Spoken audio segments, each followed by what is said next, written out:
Hey legends, welcome to the Connect podcast, A no BS approach to connecting people, connecting businesses, connecting communities. and connecting successes. Connection is why we're here.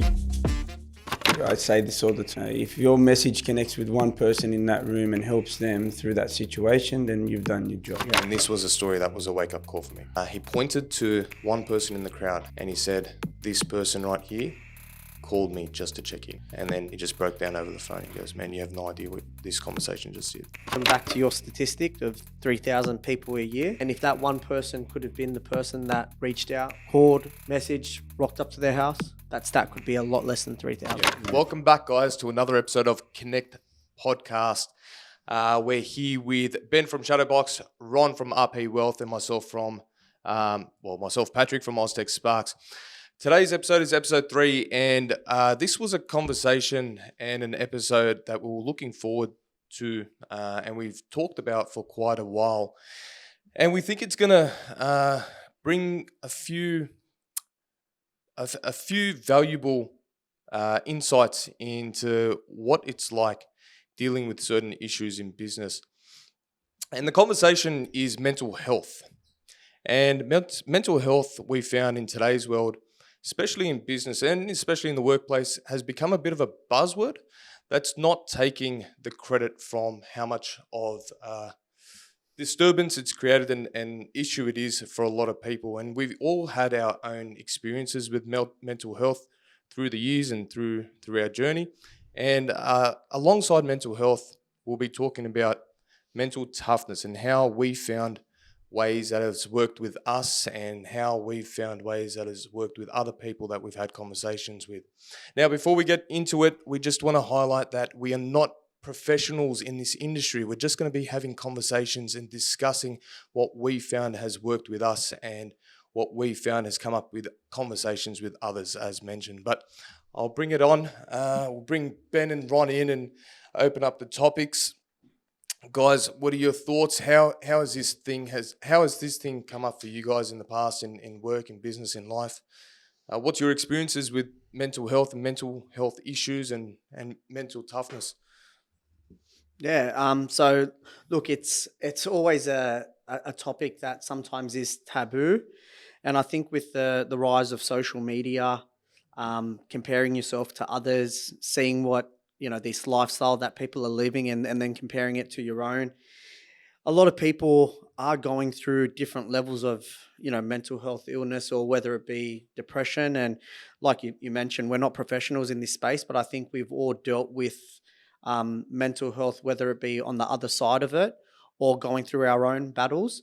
We've all had experiences in that, especially growing up, out in the West as well. You never really have these conversations, or you never know what your mates are going through because you just laugh it off. And sometimes it's good to laugh and laugh about things, but sometimes there needs to be a serious conversation, and you could be the catalyst or to stop something from happening or to help someone. And I think that's what we're here for, right? We want to help our audience. We want to help ourselves. We want to help our audience help others as well. That might, stop someone from feeling the way they do. We also want to set a challenge for everyone at the end of this and not just talk about it, but to really make an impact if we can. I know with growing up around a group of guys and being in school and sort of coming out of school and sort of familiarizing yourself with those sorts of groups that you grew up with, it wasn't really a topic that was talked about. And it, like what you said, it is a bit of a taboo subject because I think people haven't been given the tools to know how to facilitate a conversation like that. And everyone's place is everyone's heart is in the right place if they care about their mate and their family. But if it gets brought up in conversation, or if someone has the guts to open up to one of their close mates or something like that and does talk about it, would that person be able to help them as best as they can, even though their intention is wanting to help as best as they can? Would they have the right tools? And would they steer the conversation in a way where they are able to make a difference? Maybe that's why some people don't like bringing it up. That's Mental health, it's such a powerful topic. And, one that's quite delicate, I think, to talk about, because people are going through different situations. And sometimes, we as friends and family don't know what people are going through. So I think today the idea was for us to bring to light maybe how we can, come up with some outlets, come up with some ways forward to help each other and open the lines of conversation around mental health, because I think it was one I remember as a kid that we didn't speak much about. Yeah. And there were obviously people going through certain situations, but there was a real tough love approach. Yeah. And Well, to be honest, I think when we were younger, all it was in terms of mental health, for what I remember it as, you're crazy or you're not crazy. Yeah. Like there was nothing kind of in between. Now there's a lot of, depression, anxiety, and maybe that comes with age about understanding it. But as a youngster, being on the other side of it and seeing things that happened within my family, it was, why is this happening? Like, what is this? This is just crazy. Whereas as you get older and I look back at my life, you see the reasons for situations happening, and you see that there are different layers of mental health. Yeah. But when you're younger, growing up, it's hard to understand that. And also, I think now that with social media as well, and with initiatives and charities and things like that, it is becoming more relevant. And also, people are the statistics are increasing every year about people being impacted. You hear it a lot in the workplace. It's become a bit of a buzzword in the workplace, and all for different reasons. There's sort of an up and down side to it being so brought up in the workplace. Of course, there's going to be people going through certain issues and dealing with mental health issues in the workplace, but you also can't help but notice a lot of people jump onto that bandwagon to get days off and get a bit of, I sort of want to feel a bit love today. I might just drop this in conversation. And it's a bit of a tricky line. It's a bit of a grey area on whether or not, on how you can sort of differentiate between the two, because you always want to make sure the person gets taken seriously in that moment. But over the years, like looking back, I would say like 50s, 60s, 70s, 80s, 90s, it wasn't, you wouldn't hear the conversations about mental health issues like you would today. Now it's just such a common conversation. Yeah. Sometimes I question, and off what you said, Pat, are you going through mental health, or are these just a situation in your life that you're having to deal with? Yeah. And I think that's where the grey area you speak of between the two is understanding that, this is just a moment in my life that I need to deal with. Yeah.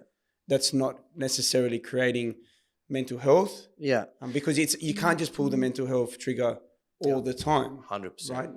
And two people can see a situation differently. Yeah. One can see it as it is mental health related, and it might be depression, anxiety.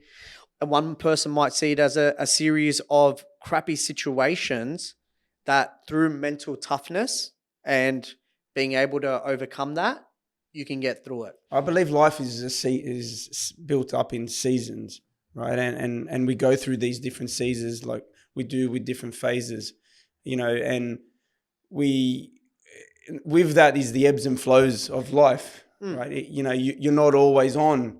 Sometimes you're slightly off, and through that you learn through those different situations. I think. But it's hard to see it when you're going through it. Yeah. And that's why it's so delicate, because people in their moment feel like the world is crumbling, and things aren't going the way they expected them to go. And, I'm talking to people in the gym all the time that come to the gym for a safe place to be a part of a community that's going to uplift them, but they come broken. Yeah. They come broken because our relationships is broken down, financially having issues, seeing through social media and all these outlets, how far people are ahead of them, they feel, and then, feel like they're always playing catch up. Yeah.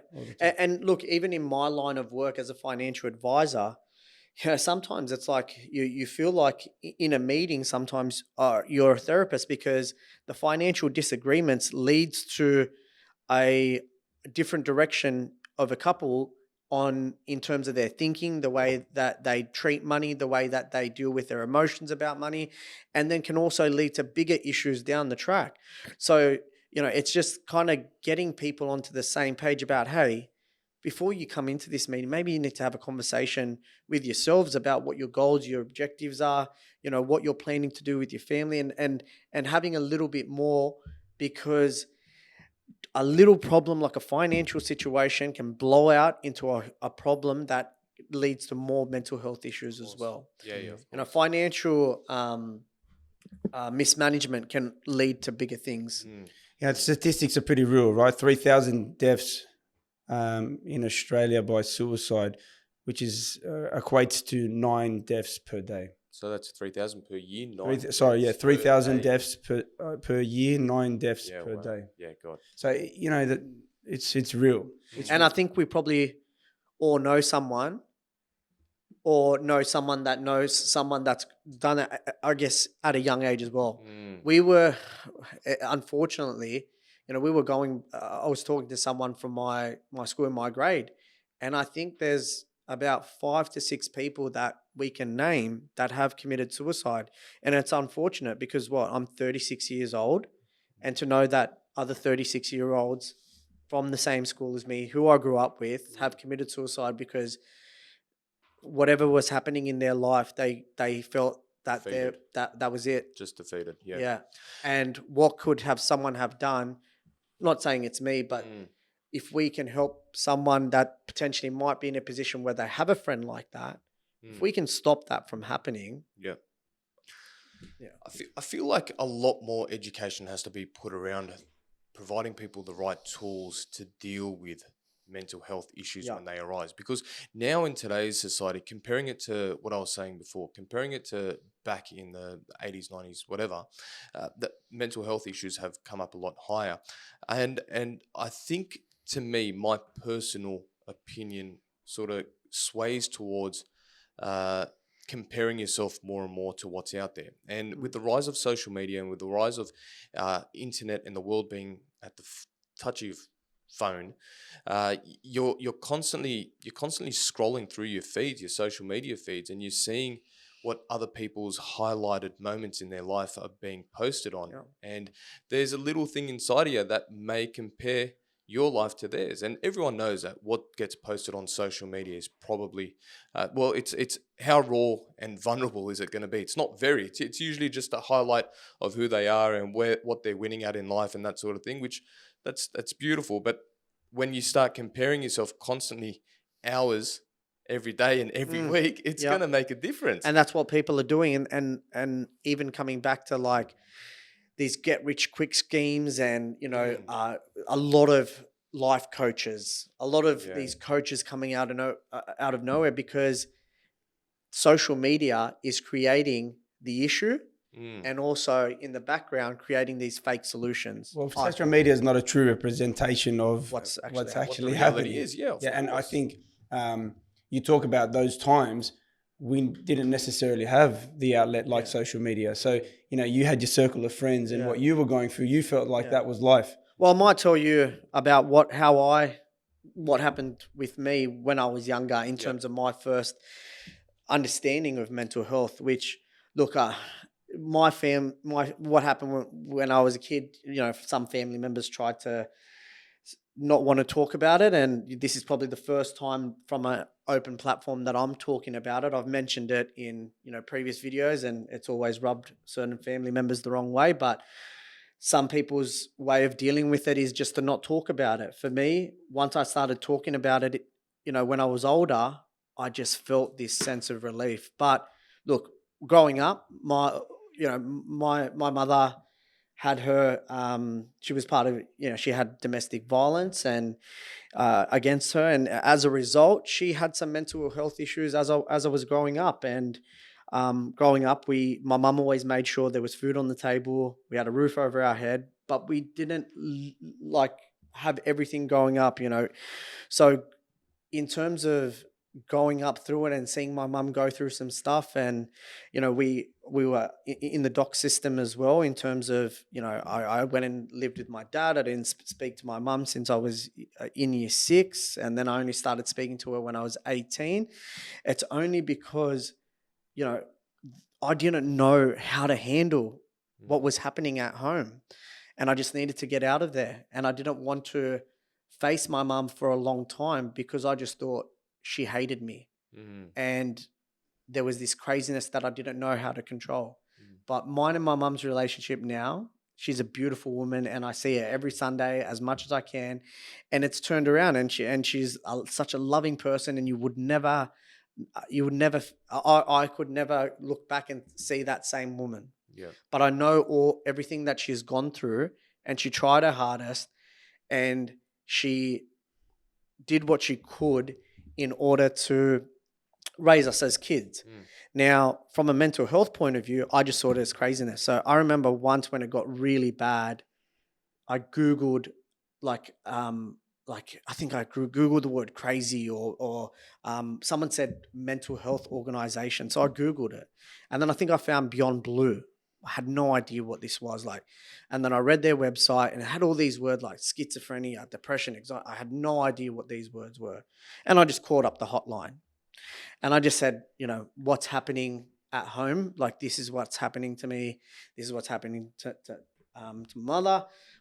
What are these things? So they then started telling me, this is what it is. This is what it is. This is how you can, you know, this is what you might need to say. And it got me to start talking differently to my mother, because I started to understand what was happening. If I just saw it as an attack on me, I attacked back. Yeah, of course. But because now I understood that's not my mum. This is a serious health issue.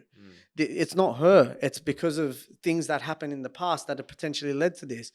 And once I got used to that, I changed the way I talked and the way I acted, and it was all about making sure that the family were together. Like, the reason I go every Sunday is because I love my mum, and I want to make sure that part of my life never happens again. And that was a phase, and it's a beautiful thing. Yeah. But I hid it. Or I also hid it from school. People used to say stuff like, people used to go like tease me. I used to get teased so much at school as a youngster, like not having the latest clothes, like not going on any school excursions, not paying for my school fees. Think of this.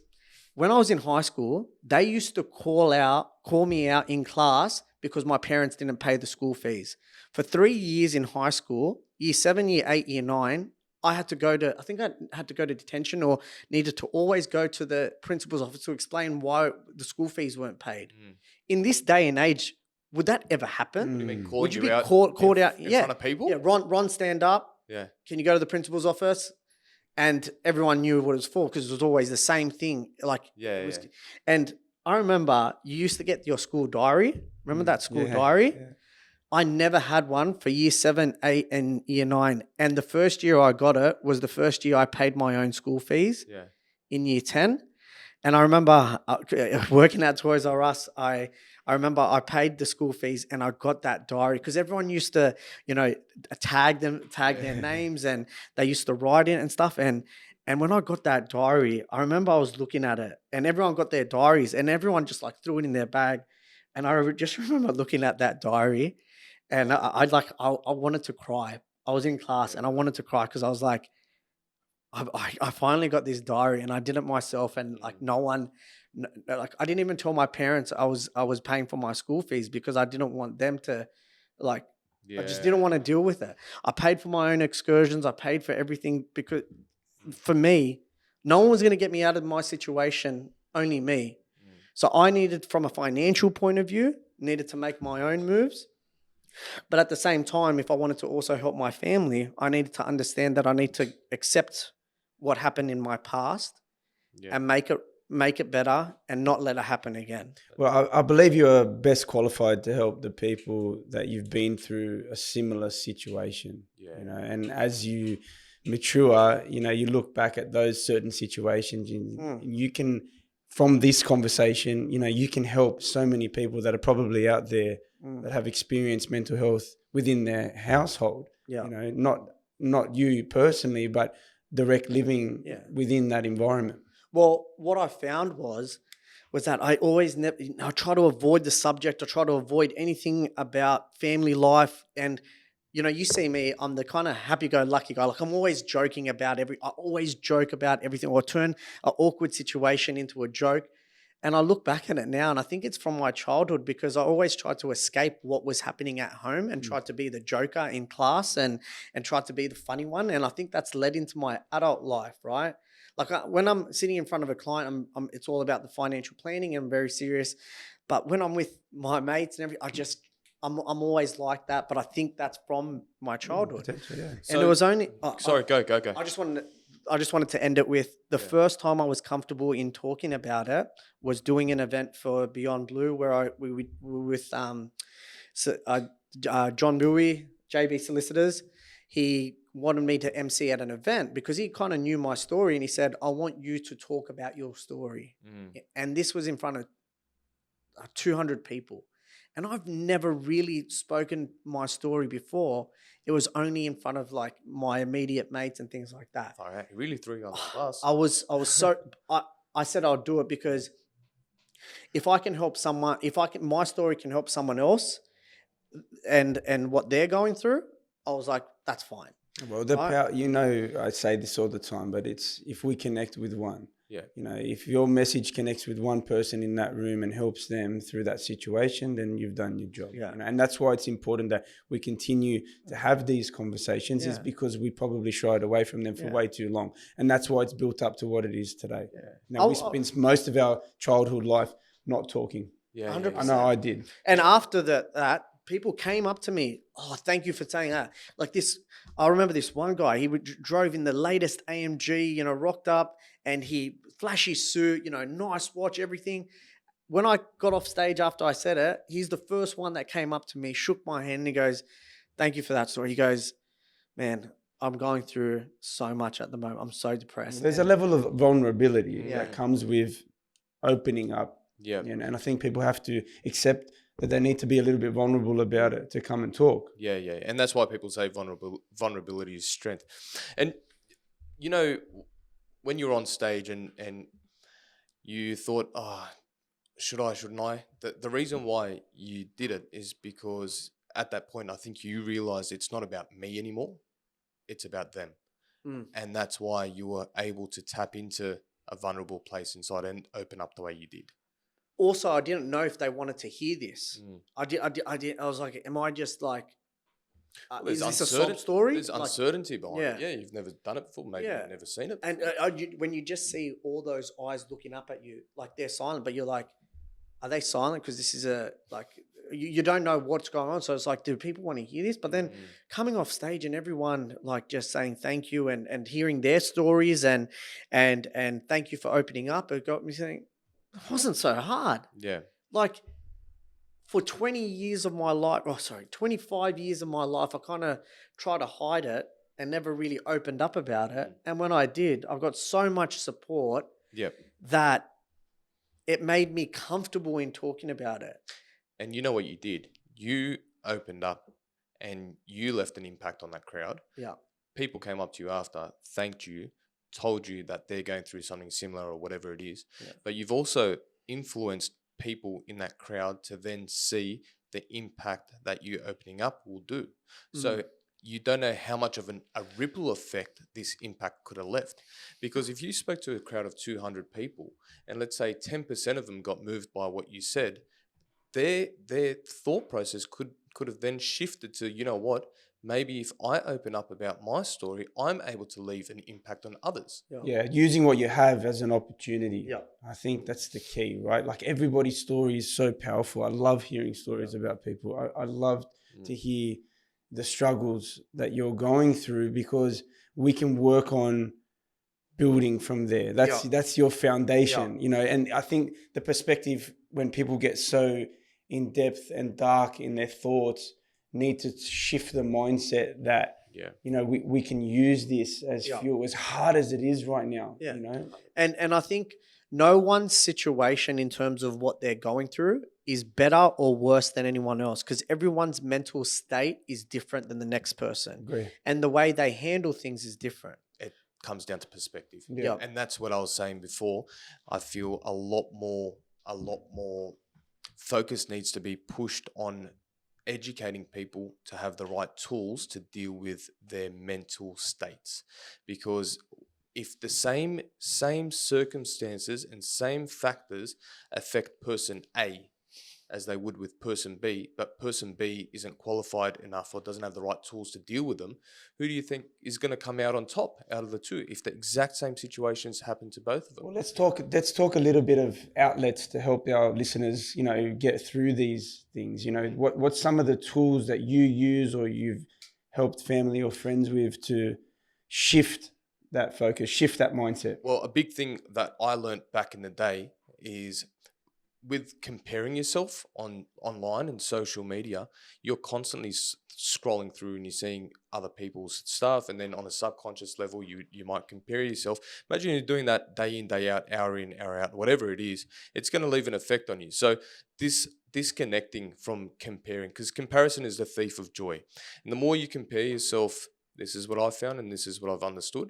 The more you compare yourself, the more you start to look at yourself. Everyone has a negative bias, yeah, and until you start to shift it and sort of build on steering away from it. The more you compare yourself, the more you start to think, well, I wish I was going on that holiday, or I wish I had that car, or I wish I was making X amount of dollars, or I wish I was in that relationship, or I wish I was single, or I wish X, Y, Z, because you're constantly just thinking, okay, I'm scrolling through. Why me? Yeah. So I think to me, something that I've found has helped is just I don't really give a shit when I see things online or on socials.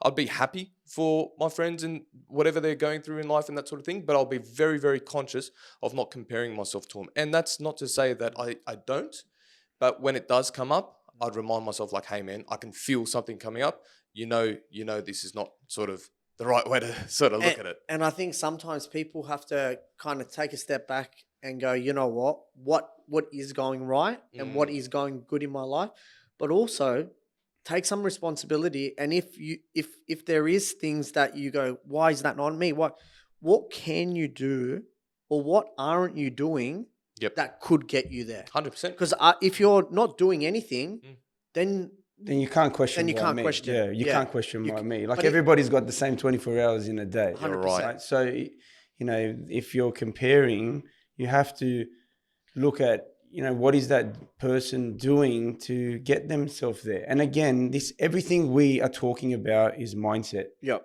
Everything. 100%. It's perspective. 100%. You can scroll through and look and say, wow, look at what they're doing. I should be doing this. I should be that. Why me? Or I can look and say, man, fist pump, high five. I'm proud of that person. It helps me to also elevate, to continue my journey, because life is a complete journey and everybody's journey is different. Yeah. It is all mindset. And going back to what Pat said with the whole scrolling things, like you need to be, if you're feeling a state of depression, anxiety, like social media is not the place to be scrolling. You should disconnect from social media and take some time away from that. The brain is a muscle. It's like building your biceps, your triceps, your calf muscles. You need to be working on fueling the mind with positivity all the time. All right. I find for myself, reading has been really powerful for me. I need to pick up a book that's going to inspire me. I'm not talking any Harry Potter shit. I'm talking like a proper book that is going to keep you on the edge of your seat. You want to read the next chapter because you feel like you're missing out type shit. Yeah. I loved Harry Potter, by the way. Yeah. Did you? Sorry, no disrespect. Harry Potter. Harry Potter's I never a lot watched of one people, right? So because you're coming at Kat, because my missus loves Harry Potter. shit. You're coming at me, brother. She's gonna see this, All and the Harry I Potter have to fucking defend her, fans are gonna come now. because I think it helps her. It makes my life better at home. But she has to turn off Harry Potter as soon as I get home. All right, apologies to the Harry Potter. Has anyone ever taken a detox off social media? Look, I haven't, but there's many people in the gym that I'm hearing that have had a social media break. Yeah. They're calling them social media break. Man, I would suggest give that a crack because it is a game. Yeah, we're talking outlets, right? So again, another one Pat and I have spoken about has been turning on a podcast. Oh God, yeah. I know that has saved a Connect podcast. We've only done 2. Yeah, but No, it but has saved me at times. And it's funny. I've been going through a certain situation, be it in business, personal life, or relationships, or whatever it might be, and I put a podcast on, and then sometimes the message in that podcast has been so powerful and so relevant to what I'm going through. It's almost like it was gifted to me, right? And I hear one thing in that particular podcast that makes me snap out of it very quickly, man. Man, I can so relate to that. That is so true. That is so true, man. Like, and that look, you brought me on to Ed Milet, and I fell in love with him, man. His messaging and the way he delivers his story and the way he has his conversations, insane. And there's some real heavy podcasters out there that work the same way as him. But do you have any, like Ed Milet, one for me? If I want to go there, Andy Frizella. If I really want to go there, I'm bringing up, David Goggins. I'm really taking it to the next level. Like, these are the guys that I'm listening to on a daily basis. If you one podcast a day in this realm, those 3 alone,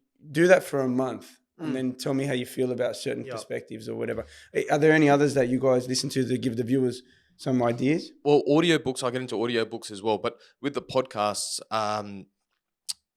they probably wouldn't come to me now. I know I've been in some pretty dark places mentally, and then I'd pull myself out of it and I'll say, you know what, just go for a walk or just go to the gym or whatever it is and put the podcast on. And exactly like what you said, it's like there's just an exact situation I'm dealing with.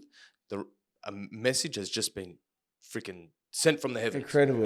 Through the podcast. So I'm like, oh my God. It just shifted everything. And it doesn't just have to be a mindset one, right? It can just be something that's funny, that's that filled make with you laugh. laughter. Because I think if you're talking Joe Rogan, like I was thinking you were going to say that because I know you do listen to Joe Rogan, but there's one. I disagree with Joe Rogan a lot on some things, but there's that funniness and there's that serious side, right? Entertainment. Andy Frizella has a very political view too.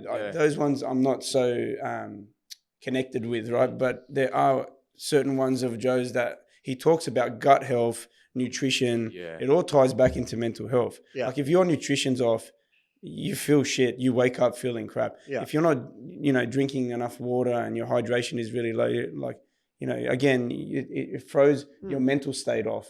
And that's probably the good thing about one of the positive sides about social media and podcasts, where if people are uncomfortable in going to seek therapy or reaching out to a organization or an initiative, because some people that are going through that just don't want to tell anyone, right?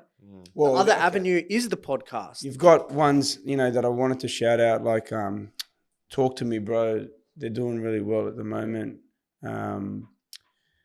There's these mental health organizations now that are building these community-based ones, I think there's big Yellow Umbrella. Beyond Blue, but there's ones that are happening all the time. And they're getting groups together and giving them a platform to speak and working breath work and building that support. And to what you were saying, Ron, there's some people that are ready to take that step forward and be in a group environment, but I also believe there's some that are in a dark place that don't want to step into that realm. And the mental health is one thing, but like you said, you just touched on that physical, going to the gym, and that's someone's avenue. So, in your experience, having shadow box, the martial arts, having these people look up to you, do you see that? People might reach out to you as someone. All the time. Like they're not ready and comfortable to be in an environment where they have to talk amongst everybody. They want to come direct. Growing up, I had 2 friends that went through drug addiction and rehabilitation system. And I would often have to visit them, and it's a really scary place when they get to that level, and I think for me, growing up, I grew up with a tough love mentality, so I didn't really value or see mental health. I thought mental health was a bit like, you're just get over it. Get over it. My thinking was until it this. smacks you in the face, right? And I remember walking into that place where my friend, was involved in a program where, he was suicidal, and we had a friends and family day, and I got there and I'm like, why is my brother in there? Like, why? Have I not done enough as a mate myself? And you start to question, is the lines of communication not open? Yeah. Have I taken this seriously? Like, he's there now. This is the last line before the statistic, basically. Yeah. Like, what can I do to get better in this space? And that's what really opened me up to know. Like, I knew Shadowbox was always going to be a place where people would come to feel safe. Yeah. Because the fitness was one avenue. That's how I get in front of the audience. But through there, I've had to build my own sort of approach to dealing with different situations like this. And there's so many out there that are going to listen now. They're going through it, and I'm helping them at the moment as best I can. But all I know is using the outlets and the tools that I have, like my training. Yeah.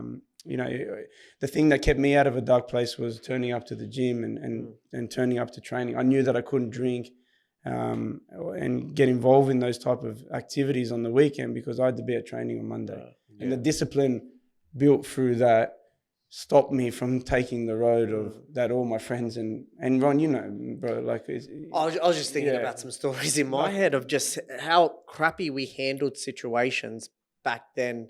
Oh, man. You didn't know any better. Like I remember once one of my mates, he was seeing this girl. She didn't want to see him anymore, and then he cut himself and went to hospital. Came out, saw the boy straight away. The boy started making suicide jokes straight away. Really? Right? Like, bro, that's heavy. Like, get in front of the car. We'll finish the job, and then we all laugh at. And you could see that he was laughing it off. But you can tell on the inside. But you can tell, like, he's laughing just for the crowd. Yeah. Yeah. And then I was standing there. I didn't say anything. And I look back, and I might have laughed myself, but it was stupid. Yeah. Like, I never said anything, but just like that, I've been in that situation so many times as a youngster. Yeah, definitely. You're playing back. Back now as you get older. Because you are just one of 9, 10 people. When you're in that group, it's very hard to step out and go, we shouldn't be joking about this. This is not funny. You just go along with the crowd. And I think that mentality of being, growing up in the West and being around those boys, no one ever wants to be the one to step up and have that conversation. And I think if you were that guy, because there was a few probably that did step forward that I think about, you looked weak. And do you know? Look at him. Yeah, he's soft. He's soft. Yeah. Oh, look at him sticking up to him. Yeah. Do you know what the ironic part is? The person's soft. Yes, I agree. Like if I was sticking up for him, then I'm like, well, why are you taking his side? Yeah. He's weak. You should be. It's the opposite of what should be happening. Do you know what I reckon the ironic part of that is? Let's say you're with your group. Exact that scenario. I reckon on the inside, a big portion of that group probably would have felt the same way. Where they probably would have felt sorry for him, but just because of the social influence in that crowd, the right thing to do would be to laugh. Yeah. Because then you'd be sort of excommunicated from that group. Or what, like in an indirect way. It's like, okay, you're not fitting in. The unwritten rule right now is that we laugh. Yeah. So, isn't that we're putting on it like a persona of being tough, right? Just to fit in. We've got tough stickers. You want to. But it's tougher. Guy, it's right? tougher to be the guy that speaks out. To be that person that speaks out and says, "This is not right." Like, there could be a problem here, because that situation could turn a lot worse if that joking led to something that's more. So my father was not a very emotional person, so I actually lived my whole life never really crying much. Like now, I'll watch The Lion King and cry my eyes out. Like I'm really bad lately because I've tapped into an emotional state. Is it because we watch Kardashian's daughters doing the singing? The other night, and I never watch, but 60 Minutes was on for some reason. Megan had put 60 Minutes. I never watch the news. I can't stand it. But this particular night, 60 Minutes was on. And man, I forget the story now, but I was crying emotionally. But I grew up never actually... And I used to think there's something wrong with me. Like, I'm not emotionally connected. Megan used to say all the time, my wife, you don't love anything. You how do you just like, because we were built like boom, walls up. you Yeah. know? I'd been let down by my best friends. I'd been let down by family. I'd been robbed. I've been, all these things that happened as a kid. So you just emotionally disconnected all the time. So if a friend came forward and said he was going through a hard time, I'm like, bro, Yeah. like, Yeah, just get over it. Get over it again. fucking man up, like man up. I think that get over it mentality. It's got to change. It's gotta easy. change. Yeah. Because this statistic fired me up. We need to change the narrative moving forward that people can have a conversation about it. You don't milk the situation, all right? Yeah. You don't milk it. These mental health days and all this stuff. There's a grey area with that. Yeah. I'm an employer. You're an employer. There are some milking this part of it. And it's discrediting the people that are. It's That are actually going through it. Because I've seen my brother go through an addiction that needed those days off, but went to work and was busting his ass trying to get out of the space that he was in. He deserved that day. Yet we've got, little Jimmy who wants to, you know what I mean? Like, don't milk it. Yeah. But we need to face it in a different way. Because now it's seen as you can't even question someone if they say that they're dealing with it. So it's very delicate on how you step around it as an employer. So as a small business owner, if someone comes to you and says, I'm dealing with it. Boom, HR issue, let's go. You just got to go, you know what? That's, I don't want to step on that line. Yeah. And it's, I reckon a lot of business owners feel the same way. But they're too. They actually don't know how to manage it. They don't know how to work with that. Yeah, they don't know how to manage it. It's like it's such a common thing. Yeah. And they just you don't want to deal with it and get it wrong. Because you so also don't want to deal with it. And you also don't want to disrespect as well. But then it's like if little Jimmy came and he said, I'm having a mental health day because my friend's dog passed away and we're holding a ceremony or something. I don't know, something. No, I know. It's like, okay, man, can you do it after 4? Yeah, so it's true. No, I need to. So That's I like that. No, but I know what you mean. It's very difficult. Like as a business owner, it's very delicate, and whenever the word pops up, you start to think, how am I going to handle this? Like I need to show a level of compassion. Yeah, that's right.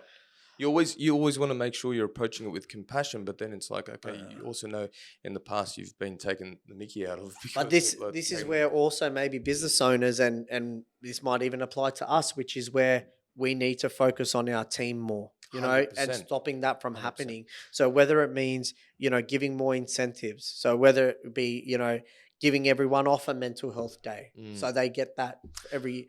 Look, I think it still comes down to educating people to have the right tools to work with it, man. Because imagine the 3,000 people a year is heavy. 3,000 people in Australia a year is heavy, where each and every one of them probably could have taken a different route if they've been surrounded by different people or have been given the right knowledge and tools to work with what they got. That's the part where a lot of people, because it's easy to say, okay, let's regulate or try and assist and help these people by giving them a mental health day off. But what about taking it one step further or just approaching it with a different perspective? How about we build workshops around how to deal with this stuff? And look, Ben, this is something you can get into pretty heavy, man, because I know how much of an impact Shadowbox has left with a lot of people. And I did the challenge this year for a full month, and I know I wasn't going through any mental health issues during that time. But I know how much of a better person I felt like from the inside just because of how much I had to dedicate in my day and how much I put into eating right, dieting right, drinking that much water, waking up at a certain time, training twice, and that sort of thing, staying consistent with that. Even though I was a bit tired and a bit exhausted some days, I still felt like I was on stealth mode. The people that are going through mental health issues and that sort of thing, I wish there was some sort of an organization that would, and there probably is. There probably is. But if those people were given the right tools or treated with directing them into an avenue where they could be educated around dealing with that stuff and educating them around how they can approach it differently or think differently.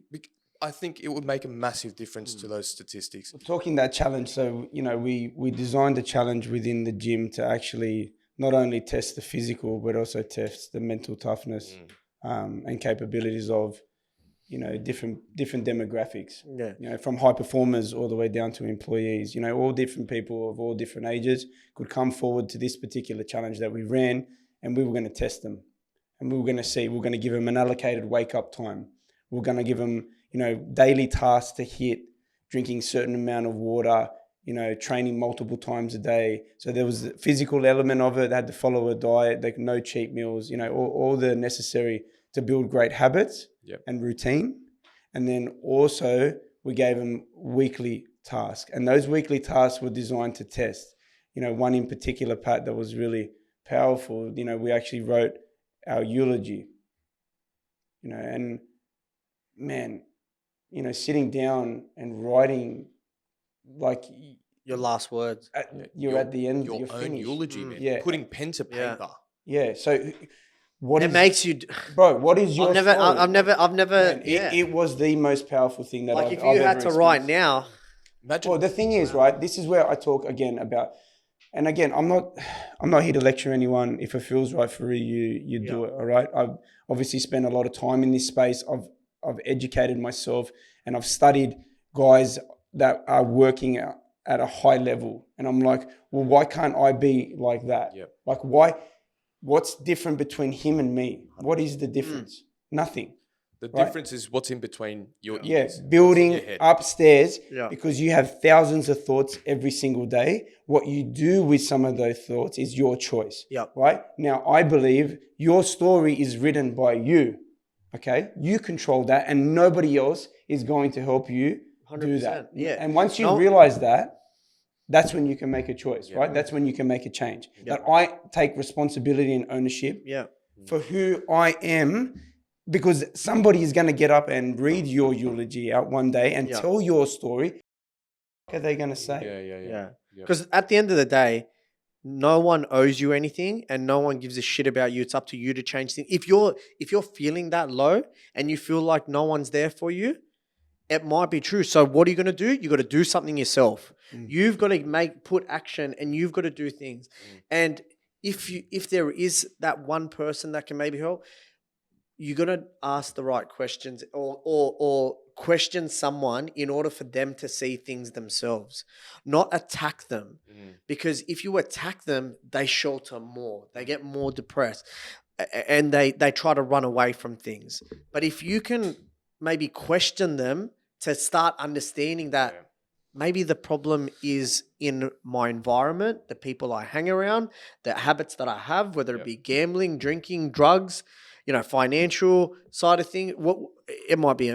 We need to find out what the issues are in order to resolve it. And remove them. Yep. Yep. You become the sum of the 5 people you surround yourself with the most. I'm going to question that, because I've actually been thinking, and I hear this a lot in go for everything that I read. I reckon it's the 3 people you talk That's, to. you know what? That sounds even, I think now in today's society, they always say, your most. circle of friends, your 5, your closest 5, whatever. I believe it's 3. The 3 people that you speak to the most. And your partner, if you have one, is one of them.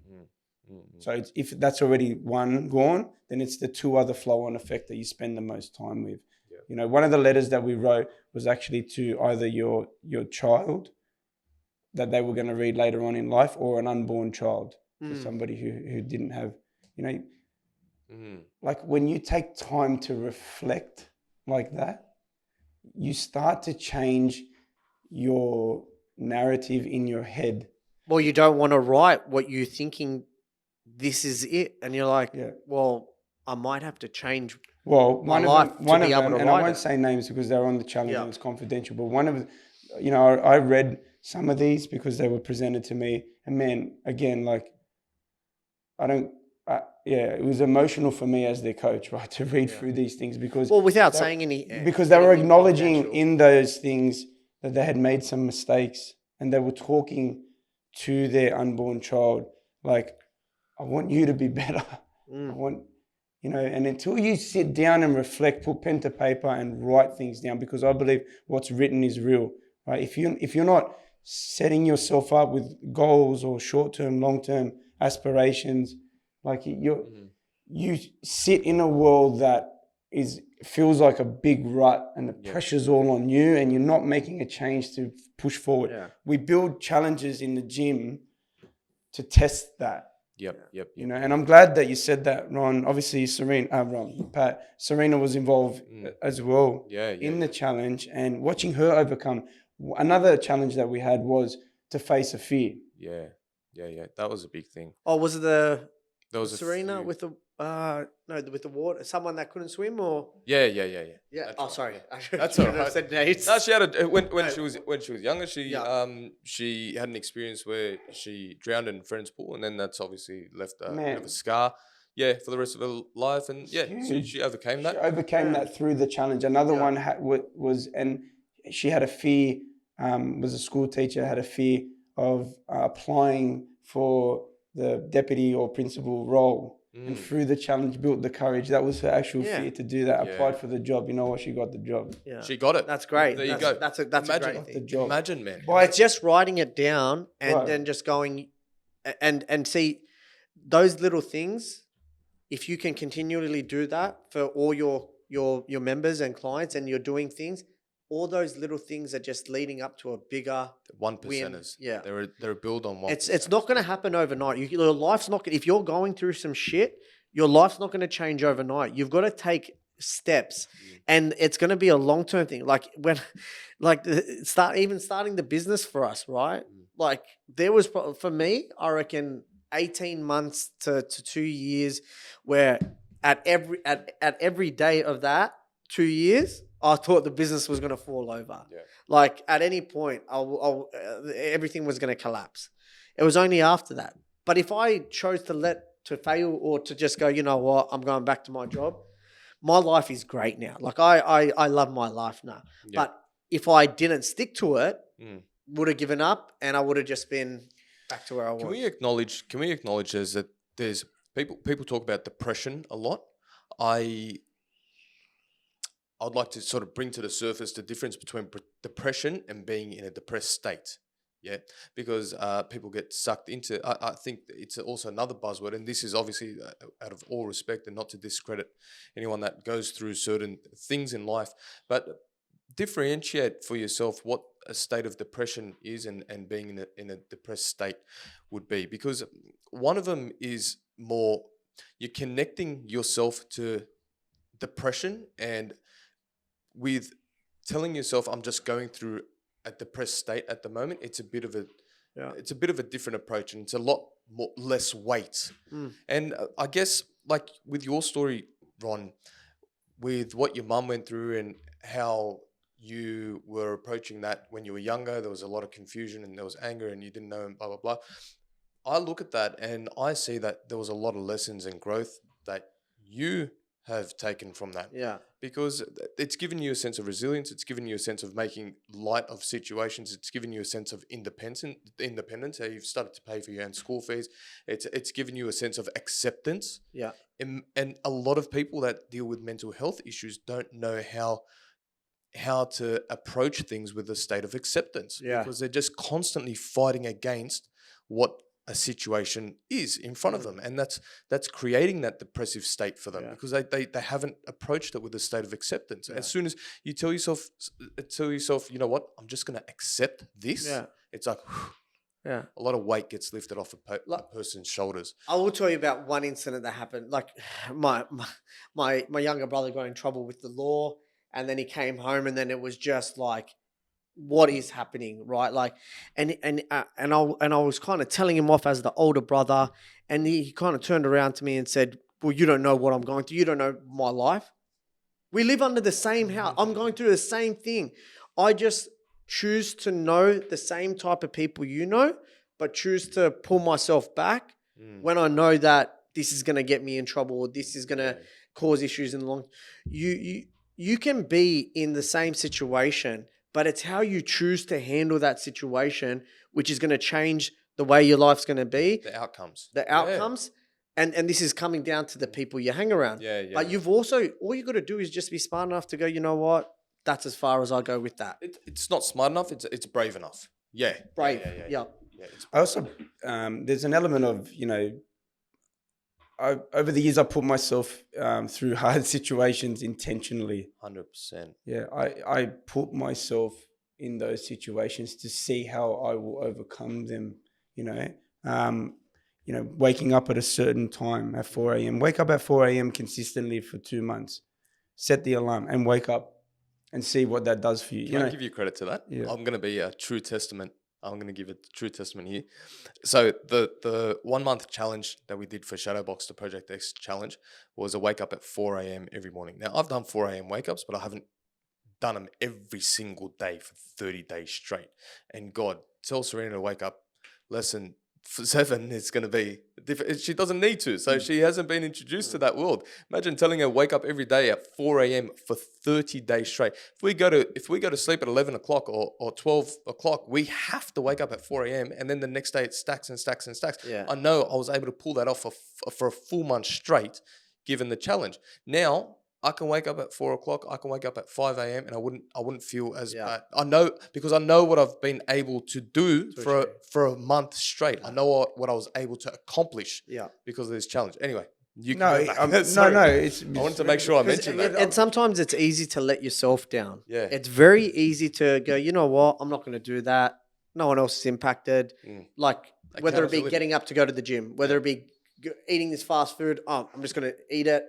No one's going to know. But if you're on a challenge or you commit to something, like these Friday morning runs that we're doing, I would normally, if it was just me, I'd take so many off. But because I have to see this guy in the afternoon. Shout out to Culture Run Club. Yeah. That's my plug. But when you have other people that you're, I guess, held accountable to. Yeah, makes a difference. It makes, for me, I hate disappointing anyone. Yeah, I don't like lying to anyone. I don't like disappointing anyone. That's why a smoker never tells anyone that they're going to quit smoking, because they know that they're never going to quit. Yeah.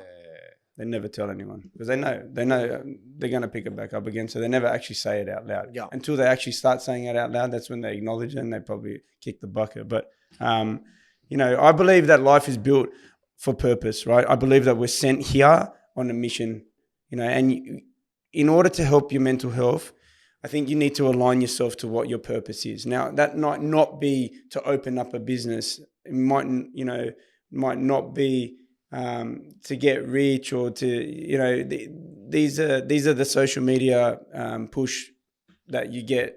Yep. And don't look at it like that. What if you got involved in these community groups that we were talking about and sharing your story to make sure that you're helping somebody else? That could be your purpose. Or it could just be helping. If you are listening to this and you are thinking about someone that might be going through this, or thinking about people that might be going through what we're talking about, reach out to them. Well, let's set the challenge. Yeah. Let's set the we challenge. should. Let's set the challenge. Because I think everyone would be thinking about someone that they maybe lost touch with. Well, how many times have you done this? And I know I do it a lot, and I'm very conscious of it lately, is when I think about something, if I wake up and, that person comes to mind, or I have a dream about the certain person, in a situation or whatever, or I'm walking and they just come to mind, right? When that person comes to mind, reach out. Yeah. Reach out. And it doesn't have to be like, hey, whatever. It can just be, hey, you know what? I haven't heard from you in a while. Just checking in. Yeah. And I do that regularly, and people 100%. Will know that I do that because they're like, wow, you actually thought of me. And some will be like, man, I'm killing it at the moment. Thanks for reaching out. How are you going? And it sparks a conversation, and it's great. Well, Ben, some will be like, you reached out to me at the perfect time. I'm actually going through something. And I truly believe intuition gets involved, or God tells you to pursue these things, man. But people don't act on it, and that's why Ron created this challenge to do this, so you can talk to them about what we expect to do. But look, I just think that if you are getting value from this conversation and you think that this is a relevant topic, you probably are thinking about someone that's going through something, or you haven't caught up with someone in a long while and you don't know what they're doing with. Check in on them. We want everyone. In the next episode, we're going to bring it back up again. Have you checked in with that person that you said? Because at the end of the day, it's easy to send a text message, jump on a call, reach out to them, rock up to their house and just say, let's just hang out, or are you okay? I feel like that one conversation could change everything. If that person's in a dark place. Yeah. Can I tell a story? Go. And this was a massive wake up call for me. I was a part of like a business accelerator group a couple of years ago, and it was a very tight knit community, and a lot of it was around supporting each other and helping each other grow into being better human beings and being better individuals. And I learned a lot through the years that I spent there. And there was this one session that we had with a group of about 30 of us, and there was a guy that got up and said, "I'd like to just say something to the crowd." And over the last couple of years, I've been going through really heavy depression and anxiety. My mental health has just been off the charts, and it's just, I've gone through this, I lost this person, I've been going through this, X, Y, Z. And the crowd was already being moved by his story because he was choking up as well. He said, "Last week, I had the date. I had the date of when I was going to call it. I wrote the letter out. I put, and this story is legit real. And this was a story that was a wake up call for me. I had the rope set up in my garage. I put it up, and I was going to make it happen. I called it in 5 minutes, and that's when that's it. I was going to call it. And it was coming to about a minute away, and he pointed to one person in the crowd, and he said, "This person right here called me just to check in." And it was 30 seconds away or a minute away from when it was going to happen. Wow. Yeah, man. He said, "This person called me randomly just to check in," because he had an inkling. He thought, you know what, something was going on. Huge. Yeah, man. Intuition's He huge. goes, something's going on. I just want to check in on this person, see if everything's okay. And that's all the conversation was. He just called him. Yeah. He said, "Hey, man, just wanted to check. How you going? How's your day? How you been?" And then he just broke down over the phone. He goes, "Man, you have no idea what this conversation just did." And going back to your statistic of 3,000 people a year, those 3,000 people know at least one person. And if that one person could have been the person that reached out, Yeah. called, messaged, rocked up to their house, that stat could be a lot less than 3,000. Yeah. Yeah. Look, and I think social media, we can look for the signs. So if you don't see somebody, say, posting regularly, like then they, or they're not active all the time. Or, Sometimes it might be overposting. yeah. Yeah. I've seen a lot of people that they overpost about how great their life is, how great their marriage is, how great things are going, and you feel like it's a little No, man, fake. 100%. I've seen that too. And you know what? When you have a conversation with them, in the background, what they're seeing is where they want things to be. But what they're dealing with is the exact opposite. Yeah, no, I've seen that. They use social media. So even having to a show conversation, everybody they're okay. I'm okay when they're really not okay. and even having a conversation with those people could be different. Yeah. Just to check in. Hey, how you going? Hey, how's everything been? Yeah, how's life and that sort of thing. So there's another initiative. It's okay to not be okay. I think that's another one. Yeah. We just well, are you okay day? There's are you okay? But some people don't want to be in that position on that particular day. It happens if you are depressed or if you're going through something, it can happen any day. We don't need to wait for an initiative. We don't need to wait for a charity. We just need to do what is a human being should be doing. Yeah. So right? Being compassionate, after you're listening to this, if there's somebody that you're thinking of that comes to mind now, let's jump off this podcast and just reach out to them. Yeah. And just and we're going to remind you, and maybe we'll remind every episode, check in. Because we don't just want this to be a one-time topic, right? If we really want to help people, we need to keep checking in. Yeah. Check in on our audience to check in on others. And make it a conscious effort to work on building yourself up as an individual, as a human being. I think what Ben said earlier was pretty heavy. It was a pretty important point. When a person attaches themselves to a purpose in life or a deeper reason to live their day or connect themselves to something bigger, it creates a bit of a drive.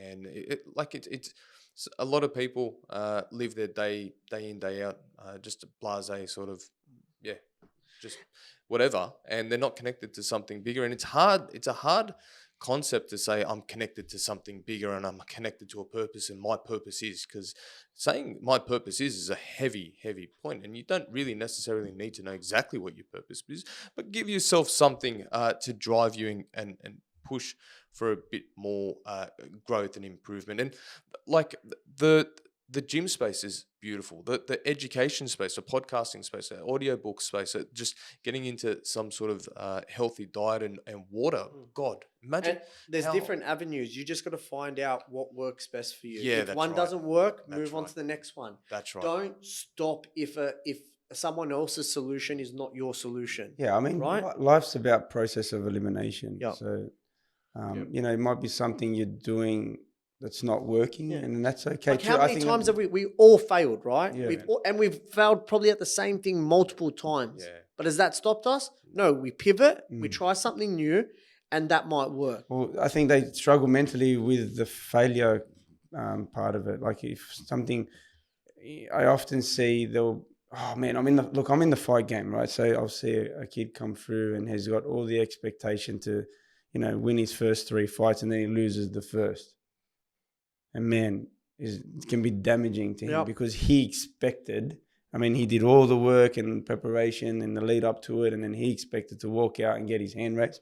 And when that doesn't happen, it's a hard pill to swallow, really hard. And as a coach, then I have to get this guy to self-believe in himself again the way he did when he first started. And it's tricky in that space. But the failure aspect, it's okay to fail. Like it's okay to go through these moments when things didn't go to plan. You know, so many times that's happened to me where I expected one outcome and didn't get it.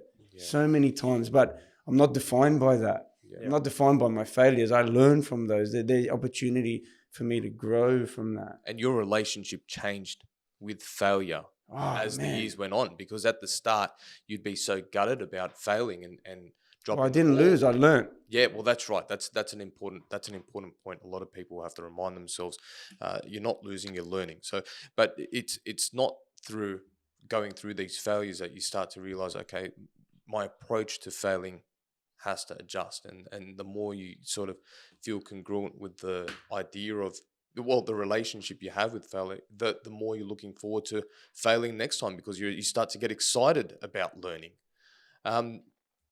But with the just touching on the depression and just touching on the mental health issues, I just wanted to get one last point in from me.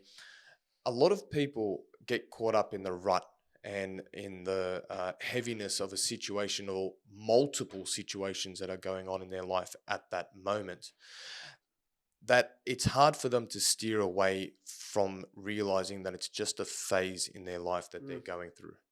Mm-hmm. Because it's hard to pull yourself out of a mental rut when you're really, really, really hitting rock bottom, and you've stayed in rock bottom for months, potentially years. Yeah.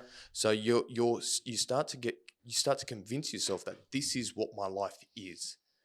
Or is always going to be. Or is always going to be. Yeah. Yeah. You don't know how tomorrow is going to play out. You don't know who you're going to meet the next day, or the conversation that you're going to have. And then that would then go to say, push yourself out there to have conversations or to open up to people, because it's not through your actions, and it's not unless you put some sort of action out there that will then steer the path after that. But imagine you just tell yourself, you know what, this is just a phase I'm going through, and I don't know, in 5 years' time I could be Well, you never realize it at the time, and like you just said about me previously, like I've looked back and think about all the lessons I've learned, or the issues that dealt with back then.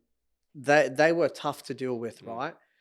But if I've already dealt with the toughest parts of my life, anything going forward, I can handle. Well, that's what that message that I wanted to get to people that are struggling at the moment. Like, look at it as an opportunity. Change your perspective on it. You know, look at this like, I might be at rock bottom right now. Like, there might be some people listening to this that feel that right now. Like, there's no way out. But I can tell you now there is a way out. And I teach my guys this, and they know the message is so significant that every day the sun comes up. Every day, right? And when the sun rises, that's your chance.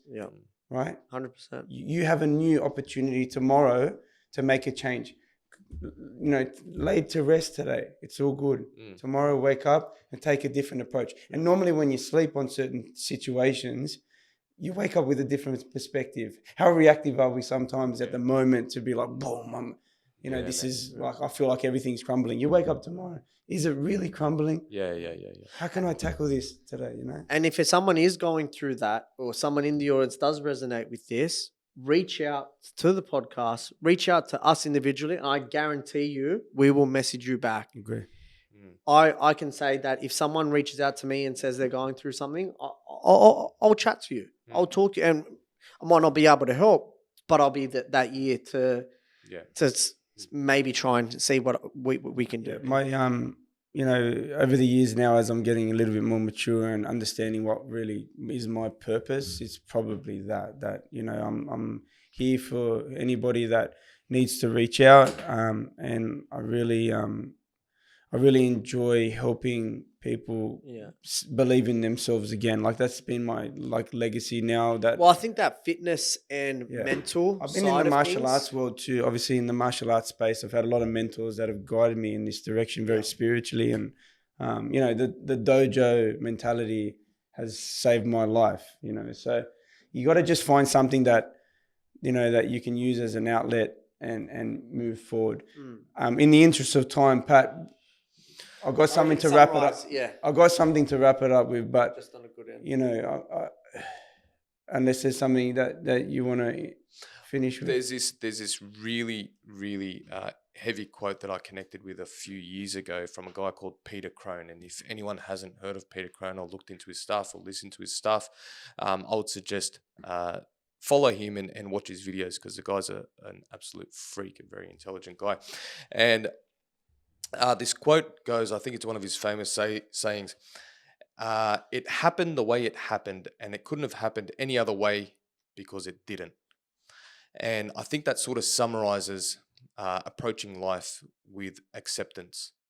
And imagine you're running that. When you think about when you think about moments in life and you regret it, looking back at the past, and you start to get into a depressed state over it, if you approach it with a state of depression, if you approach it with a state of acceptance and telling yourself, well, you know what, it couldn't have happened any other way because it didn't, I guarantee I effed up. Now I've got to fix it. Your perspective would shift. Yeah, we all make mistakes. Yeah. If you see it as you effed up, but what can I do to resolve it? Or you can see it as I effed up, now everything is over.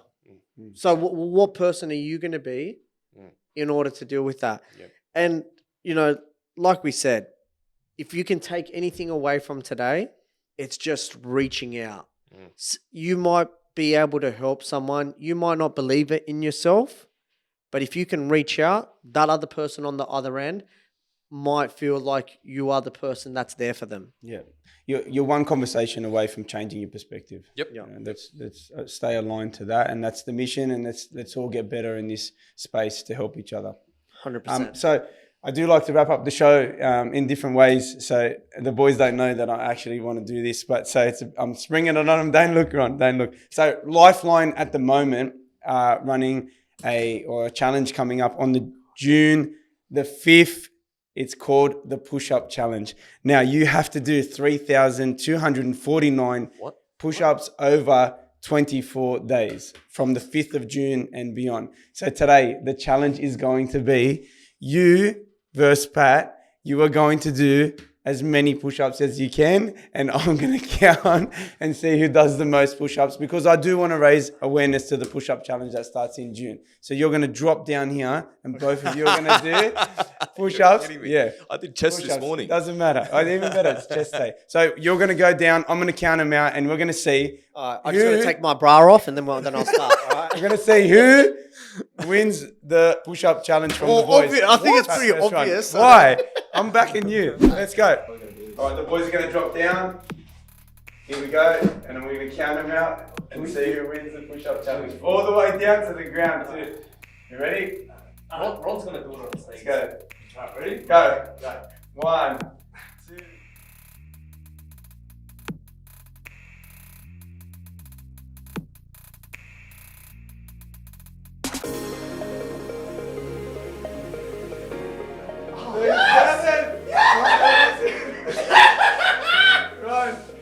done, Ron. Well done, champion. Well done, bro. With us coming back from the push-up challenge and breathing heavily into the microphones. Well done, boys. You know what? Thanks for being a good sport. I just wanted to raise awareness for the Lifeline Push-Up Challenge for I next thought there was month. another 4 tasks So on thanks there. for being We're champions. going to do 3,000.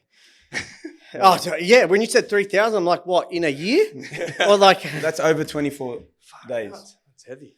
So, guys, thanks for jumping on today, and thank you to all our viewers. Obviously, a really big topic in mental health versus mental toughness. I hope we've given you a lot of value. As the boys get their breath back, we can speak again. I feel mentally tough right now. Yeah. You know, But life- please, that is recorded. So I beat Paddy. I'm stronger than Paddy. So what we're thinking, maybe Pat, we'll give him a redemption in about 4 or 5 episodes. We'll run that again and let it run it back. Yeah. Chat, he did do his chest today. So, So it has to be on a Friday then, because I'll do legs. don't change chest day. I'll do legs that one. Okay. thanks, guys. You know, the go with the show is to share the show. If you've got a lot of value out of this, or there's someone that, you know, might really want to listen to it or hear it, please share it to them. Help us build our audience. Subscribe on YouTube. Yep. Share, like, comment, subscribe, support. So on TikTok, we're on YouTube, We're everywhere. Instagram, We we're are everywhere. Facebook. Spotify. And remember that challenge. Reach out, Connect with your network. Connect. Let's go. See you guys. Take care. We made this a free platform because we want to educate and add value to your business world. All we ask for as a payment is to hit the subscribe button and share it with people that you know would benefit from this conversation. If you want to elevate your connections, we'll see you at the next Connect MacArthur event.